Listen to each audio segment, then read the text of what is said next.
Hello, my readers. So today we are going to be putting in our reading notebook an anchor chart we're going to use this week to help us figure out point of view. Now, this is character point of view. So who is telling the story and how they feel. So I grabbed a couple different colors of markers. So grab some colored pencils if you want to, or crayons, just to make it more fun. We're going to start at the top and write what our anchor chart is, which is point of view.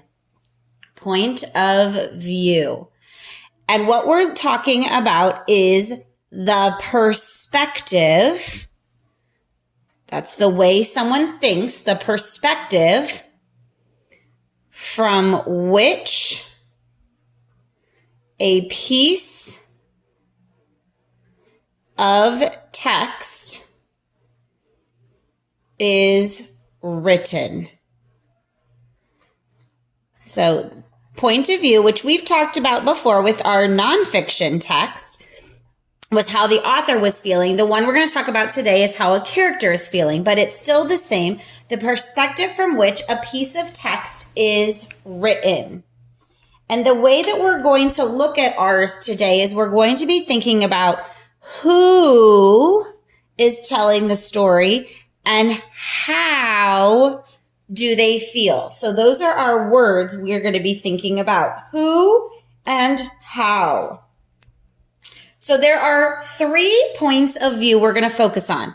We are going to look at first person point of view first because it's first.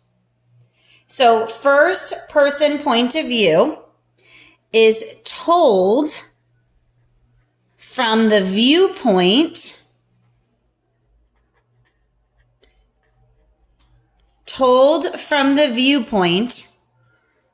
of one of the characters. So it's someone in the story who is telling about their feelings. Kind of like when we write our personal narratives. It's your point of view. In this story, we're going to see words like I, we, and me. Those are indicators that the story is being told from a first person point of view. Someone who is in the story. I went to the store. We purchased groceries together. This is my bicycle. So I'm referring to me telling the story. The next point of view is called second person. And this one you don't see as often in writing, but it is used more in like cookbooks or in directions. This point of view is when the narrator, and remember a narrator is someone telling a story. So the narrator addresses you, the reader. The narrator addresses you, the reader.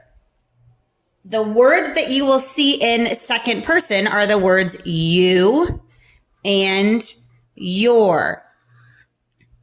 And again, this is used mostly if I'm giving directions or like a cookbook. So the narrator addresses you, the reader. It would be like, you need to put the oil and the flour together. You need to put the wood part A and part B together. So it's addressing you. The one that we see the most often is called third person. And third person is when the narrator is not part of the story. This is when the narrator is not part of the story. They're not in the story. They're telling about the characters. They might tell how the character is feeling. They might tell about only one character's feelings the whole time and focus on them. They might tell about all of the characters' feelings. They might talk about none of the characters' feelings, just their actions.